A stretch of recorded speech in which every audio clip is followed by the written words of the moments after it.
یہ آڈیو سلسلہ رمضان کہانی سیرت النبی صلی اللہ علیہ وسلم کے سلسلے کی 10ویں قسط ہے جو سنو کہانی میری زبانی کے لیے ریکارڈ کی جا رہی ہے، اور میں ہوں قصہ گو عمران کیرانوی۔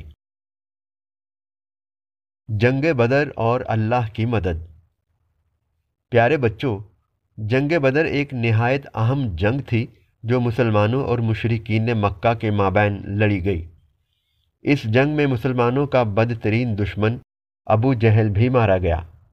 یہ جنگ چونکہ بدر کے مقام پر لڑی گئی تھی، اسی لیے اس جنگ کو جنگ بدر کہتے ہیں۔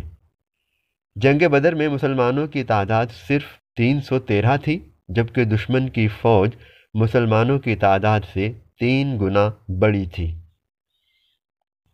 جنگ کے دوران جب ایک موقع پر نبی کریم صلی اللہ علیہ وآلہ وسلم نے یہ دیکھا کہ دشمن کی فوج غلبہ پا رہی ہے، تو آپ صلی اللہ علیہ وسلم نے حضرت علی رضی اللہ تعالی عنہ کو حکم دیا کہ وہ زمین سے کچھ مٹی اٹھا کر دیں۔